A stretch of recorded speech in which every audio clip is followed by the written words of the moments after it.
Good evening. Kelly O'Connell with Knockout Podcasts, author and attorney. Hope you are well. I've got an interesting story that came to mind. The narrative of it will be published in Canada Free Press. I have a few interesting or intriguing Yahoo weird news stories. And then I would suggest, if you have time, to go to your YouTube or some other video service and to and maybe start skipping YouTube for all I know. I know there's a lot of complaints out there for the immoderate moderation and the censorship, but look up La Palma, L-A, new word P-A-L-M, Palm, A, La Palma. Just fascinating story of how this volcano basically came out of nowhere. Although it isn't a volcanic island, it has volcanic eruptions, but it kind of, I think, erupted in a new spot, and it's just been going crazy, and it's just really amazing. And I was really caught up in the beauty of it, and the growth and everything, and then when it's day here, it's night there, and you turn it on, and the volcano is bigger and bigger, and you can hear it. As a matter of fact, let me put this on to see if you can hear it in the background. Are your knees... Hold on just a second here, but it's got this sound, and it's not like a machine, but it's just got kind of a hum. It kind of sounds like the noise when you're flying. The noise outside of the plane. You know, that's sound of movement, high speed and everything. But it is spectacular. I'm looking at it right now, and they've got a live feed at TV Canarias. So just go and look it up. You will not be sorry. Now, story for today is U.S. government devolving into Templar-Like cult seeking pure power. Now, let me just get into a couple of things here. First off, I don't claim that there's a direct correlation between today's Democrats and the Templars for a couple of reasons. Number one is it is still debated these many years later, and the Templars started in about 1118. But it's still debated what was the sin of the Templars. Was it just arrogance and greed? Or did they really devolve into a non-Christian cult? And that's where I see the Democrats. The Democrats used to have a lot of people who considered themselves to be Christians a number of decades ago in their ranks, and you don't really see that anymore. And as a matter of fact, a couple of Democratic conventions ago, they refused to mention God. And now there's so many things that the Democrats do that are outside of God's created order, if you believe in God, which I don't assume that you do. But if there is a God, and there's an order, and there's a purpose, and there is what you might want to call a balance, these guys have completely thrown it out. And I went shopping tonight, and I've got a new place that I'm moving into, and so I went over to get some rugs and stuff like that, and there was a guy there, and I noticed that, well, it was I thought it was a lady wearing very, very tight pants, very, like, skin tight, kind of yoga pants, that type of thing. And the voice kind of threw me off. And so anyway, I just asked the boss, I said, is that, because she had called him a male name. And I said, is that a guy or a girl? And she said it's in transition. But, there's a war going on against nature. And if you don't accept the idea of God, which, you know what, I know a lot of people that don't, you can still see it as a war against nature, if you will. a struggle against what is created versus what people want. And so, there's a lot of, think about this. What if you grew up and you're 15, you're 10, you're 15 years old right now? What would your knowledge of sex be about? Sex used to be mysterious. It used to be something that people really didn't get into until they got married or were seriously dating somebody. And now a lot of people have ideas about sex from porn, obviously, but also from the media. And the media is touting the importance of people that are trans.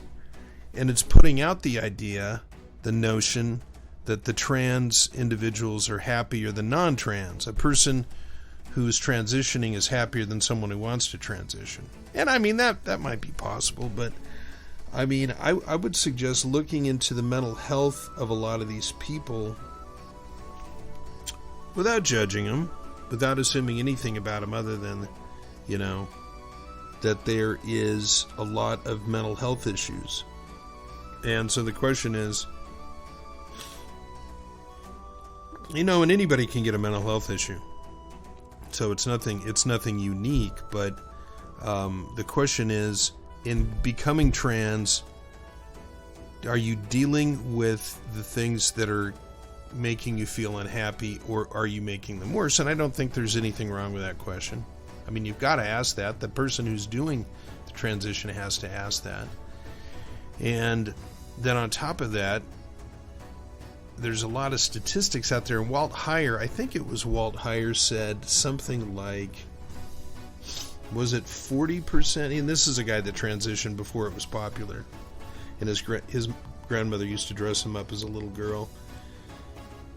And he had gotten a full-blown sex change, and now he's living as a man. But I think he said 40 or 50% of the people who were transitioning had tried to commit suicide. And I don't know if that's before or after. It seems like he was implying it was after, but... So anyway, things are different than they used to be, but are we happier? Now, a person on the left is going to argue we're in the midst of becoming happier, or at least we're becoming more realistic. And I don't think it was in the minds of most people the question, are you in the right gender? So be that as it may. In any event, the Templars were an organization that came out of the time of when Europe was just starting to pull itself out of the kind of the doldrums of the Dark Ages, and people were doing better, and they were building roads and draining swamps, building cities. There was more wealth and commerce in Europe, and so people had more disposable income, and some people, and I'm going to just have to assume it's the upper class, were going to Jerusalem to take a look and see where Jesus lived, and the apostles, and King David and Solomon, and where was Paul born, or where did John the Baptist hang out? So there were a lot of brigands, or a lot of criminals, and it was highway robbery was extremely common, and also murders, highway robbery and murders and stuff. And so a group of French knights decided they were going to go and put together a group to defend these pilgrims.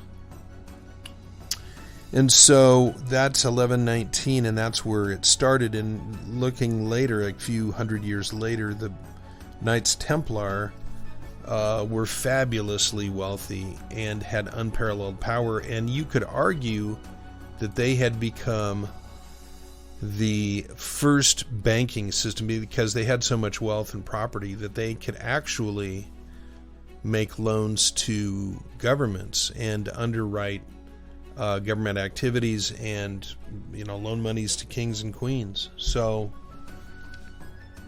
they became popular, and then they were highly regarded, and then before you know it, the King of France and I believe the Catholic Church, working in tandem, went after the Templars, and the original name poor fellow soldiers of Christ and of the Temple of Solomon. So Templar is obviously refers to the Temple of Solomon, and they originally portrayed themselves as being very poor knights. And then they became so wealthy it was kind of hard to pull that off. And the King of France owed a lot of money. And he said to himself, this is a cult, we're going to take them down. Were they a cult? So that's the question. Is the Democratic Party a cult? Well, let me get into this article. U.S. government devolving into Templar-like cult seeking pure power. In recent days, Joe Biden's desultory performance as leader of the free world led to widespread repudiation, precipitated by abandonment of Afghanistan and the American people that are still there. Many of them are still there and our allies, and they did a lot of evil things. They gave weapons to our enemies and such. Strangely, as his own influence wanes, a disreputable cadre appears, aka, in other words, his mentally challenged cabinet. They descend like a pack of mad, foam-lipped dogs tearing into the Constitution and our rights, aided by various Democrat lackeys. The sense of a burgeoning cult is undeniable, where American values are daily trampled and replaced by baffling degradations, and insults fly at anyone who resists. Biden is just an enfeebled pseudo-religious character making Templar-like devolutions into a non-Christian heresy. Fortified by astounding greed for absolute power, Democrats are untroubled by this descent into madness, a ship of fools set off to find utopia, sailing into infamy and destruction. Now, starting in 1119 AD, after 300 pilgrims were killed by brigands and another 60 captured and held for ransom on the trail to Jerusalem, French knights offered to defend European pilgrims to Jerusalem. Templars were named poor fellow soldiers of Christ and of the Temple of Solomon, as I mentioned. They slowly gained astonishing power and riches, evolving into bankers to the state. The Templars originally parlayed their prominence during the Crusades into great favor, receiving immense gifts for their labors and their piety. Now, there are also, which I'm not going to get into, but there's a connection between the Knights Templar and the Freemasons. Now, after losing Jerusalem, the Knights Templar suffered a precipitous, unparalleled fall. Their power was shattered after the King of France and the Catholic Church decided to destroy them to loot their staggering wealth. They sought dissolution and confiscation of what was essentially a highly influential multinational corporation, perhaps the first international bankers. As Templar fame and wealth increased, a troubling rumor began to circulate about their initiation in society, their group, that they lacked fidelity to Christ. They were finally taken to trial. The Templars were accused of rejecting the Trinity, abusing the cross, and of rank homosexuality. Now, I think there were something like 130 formal charges, but that kind of sums it up. Yet some claim the Templars delved into Manichaeanism, and before you turn off the radio, let me just tell you what this is real quick. Led by Cathar, heresies, that's another group back there, don't shut me down so quick here, asserting a god of light and a god of dark. So the Manichaeans were dualists. They believed not in a god like the God of Yahweh, the God of the Bible, who was all-powerful, and then had other characters around like angels and demons and the devil. You're talking here about a God of light and a God of dark, and so it's more of an even battle. And then the Cathars were the first dualists who came out and were heretical for hundreds of years, and you can argue that the Templars absorbed some of these ideas. Now, most damning, some accepted Allah on a primal level, spurring a dark, mysterious cult. Which accusations were true is unclear, and undoubtedly many were false, but Templars were accused, shattered by torture, some consigned to the flames, and their order outlawed and wealth confiscated. The Democrats are now clearly a non-Christian cabal, a group laboring to cancel America's famous separation of powers and our wonderful constitutional rights, seeking unified tyranny of exclusive government authority in all matters. And this is the thing that really throws me off. This idea that the government comes up with truth. In my opinion, you find the truth and you either state it or you cover it up. This has been a centuries-long battle for control described by Benjamin Weicker in Worshipping the State, How Liberalism Became Our State Religion. Quote, thus, liberalism is more than a political persuasion. It's a religion with its own doctrines about cosmology and morality. And you might say, well, what does that mean? What's cosmology? Cosmology is the study of the heavens, so the study of the beginning of life, if you will. And if you can figure out how life started, then you can have a better idea of what it stands for, what's right, what's wrong. So it has its own doctrines about cosmology and morality. And I'll give you an example here. The state religion now includes Darwinism, evolution, and life by spontaneous generation, by a stroke of lightning into a pond or whatever. You've heard about that. And then morality. It's not biblical morality. The morality is constantly changing, but it's not biblical, and so that's kind of the point. As leftism, because we were started by very, very religious people, the Puritans who landed in Plymouth, in Massachusetts. As leftism overtakes America, we note its constant bedfellow, incompetence. And so as the government grows like a malignant tumor, it can't help screwing up everything it touches. Since leftism's only interest is in aggregating power, building power and authority, we understand that efficiency and excellence are sacrificed to establish complete control. And you will find this in any movement that ever has existed that is communist or Marxist. It is incompetent. And why is it incompetent? Because people are chosen as leaders in a Marxist regime not based on their abilities, but based on their loyalties. Radical liberalism is Manichaean in that it claimed a dualist, God of light, God of dark. Radical liberalism is Manichaean in that it claims to represent the exclusive good, whether fighting viruses, educating children, or engaging in world diplomacy. Contra, on the other side, conservatives and critics represent everything bad, dark, and evil. A very simplistic view, but quite understandable.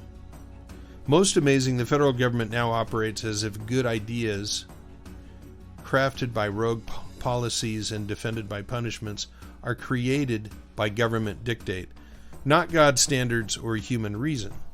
And don't forget that the natural law, which was the foundation in the West of our theory of law, was based upon the ideas of the Greeks on law and also the Christians. And so the biblical laws would have been part of natural law, but now all of that's been thrown out. So, for instance, to demand all Americans be vaccinated is the only truth. Whether a person already has immunity or either that or health issues is irrelevant, because public policy creates a truth that all must mindlessly embrace or be destroyed. Right? And parents are incompetent regarding their children, because only the government knows the truth for children.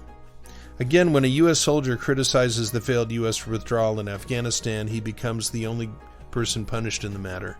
And this is happening. This guy just got out of the brig. And importing millions of illegals from across the globe is good regardless of any downsides, simply because the government says so, proved by their authority. So the basic simplistic formula here is authority plus power equals good. So, the government wants to come in and social media wants to come in and use censorship. And what's the point of censorship? In this case, it's to make sure that nobody criticizes the government. So, what is the comparison between the ancient Templars and today's Democrats? A once noble group becomes pervaded by arrogance, lust, greed, and fixation with power. They lose their way and then collapse in a sudden tumble. And yes, it can happen again. One can only hope that mass resistance will today arise to this dangerous, heretic, and anti-American form of leadership. On both the right and left, too. Because there's people on the left who have been very concerned about what Joe did in Afghanistan. And they were very, very troubled by that. If we do not resist, in a generation the U.S. will be just another failed state. Leftist, totally opposed to religion, common sense, prosperity, and freedom. All right, that's the basic thing. So, what do you think? Who are the Templars? So I told my friend about this, Olivia, and she said I had to watch, and she asked me if I had watched the Da Vinci Code. And I said, no, I hadn't, but I just had heard that there were a lot of mistakes in it. So I think Gnostic mistakes, and the Gnostics were a group of mystics who had come in and kind of infiltrated some of the church groups in the Middle East.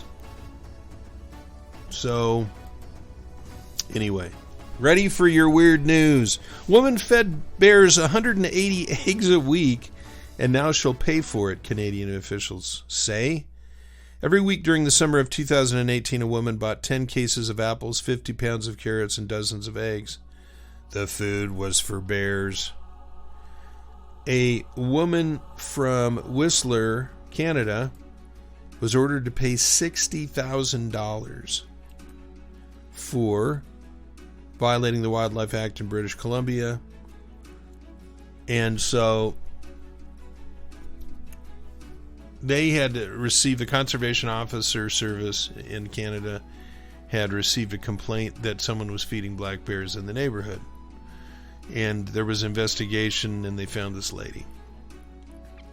Bulk produce is what she was buying. Now, the government said these activities created an extraordinary public safety risk by conditioning bears to human food and presence. And in September 2018, wildlife officials euthanized. They killed 3 bears that were visiting the residential area. They damaged property and showed no fear towards people. Their bears were getting their food from that woman. And so anyway, it's the highest penalty, $60,000. All right, so here is another strange story. In dry California, I just thought this was neat. Some buy units that make water from air very quickly. The machine Ted Bowman helped design can make water out of the air. Look it up, BOWMAN. And the air-to-water system works like an air conditioner, using coils to chill air, then collects water drops in a basin. Our motto is, water from air isn't magic, it's science, and that's really what we're doing with these machines. And so other ways that they've been doing it with the drought going on is mesh nets, solar panels, and shipping containers that harvest moisture from the air. And so Bowman says his machines dehumidify the air and, for houses and businesses and stuff. Now, listen to this. Well, the technology works well in foggy areas, of course, and depending on the size, can produce between 200 and 1,900 gallons of water a day. Isn't that incredible? Oh my gosh. 900 to 8,600 liters. The machines can also operate efficiently in any area with high humidity, including California's coastline. But they're not cheap. They're anywhere from $30,000 to $200,000. But think about this. If you're a farmer, you would be very tempted to get that. Still in California, they have been asked to conserve water, and this is one way you could do it. This machine will produce water for a lot less than you can buy bottled water at Costco for, and I believe as time goes on, the price of fresh water through our utilities is going up. So think about it. This is bizarre and sick. And this is from October 5. Nuns raped girls with crucifixes as female pedophilia was covered up by the church, the Roman Catholic Church. In Rome, not a real name, was placed in a French Catholic boarding school for, quote, young girls from good families when she was in the 5th grade. She remembers a nun who would come by to her class every day to choose a student to help her with Mass. But the nun wasn't looking for someone to help her. She was looking for a victim. I was 11 and looked 9. She would choose me once every 2 or 3 times. She'd take me to her office, lock the door, and then draw the curtains, after which she would put me on her knees to make me read the gospel according to St. Paul or another saint, while she squeezed me with one hand to her chest and pulled down my panties with the other hand. We were, of course, in pleated skirts and not in panties. It terrified me and paralyzed me. Marie couldn't talk to her devout Catholic parents about the abuse until a friend told her to do so. And the result was a catastrophe. Quote, "You are really a pervert, a vicious liar. How dare you say such things," her parents told her. And her parents told her nuns that her parents had told the nuns that she was being sent to boarding school because she needed to be tamed.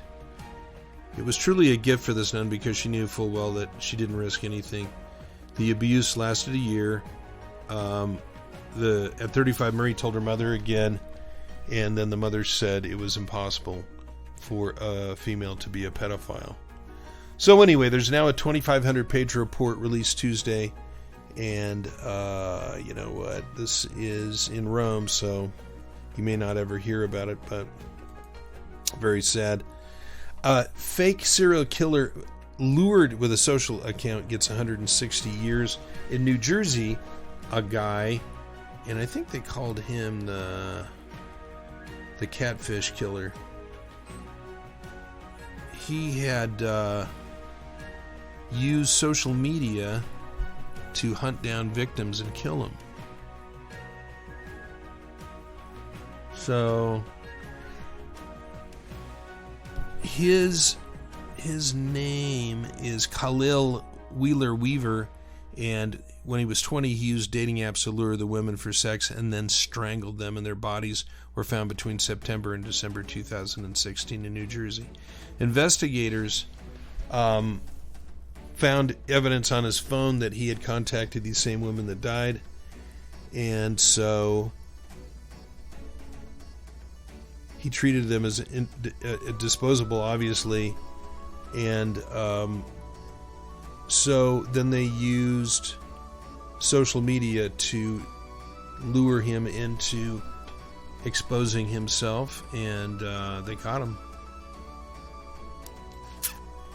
All right, here's one last story for you. A 10-year-old Texas boy dies after a freak accident at rodeo. This is sad. 10-year-old boy, Legend Williams, during last Sunday's Texas Junior High Rodeo in Louisiana. The horse he was riding suffered a heart attack or brain aneurysm and fell on the boy. The horse died immediately. Legend was taken to the hospital, and he died there. What a way to go. All right, and so that's it. Well, anyway, thanks for tuning in. Give me your thoughts on the idea with the Templars. A lot of evil going on out there. We got to fight it. Kelly O'Connell, and it is Knockout Radio. And give me a thumbs up and subscribe. Have a great day. Ciao.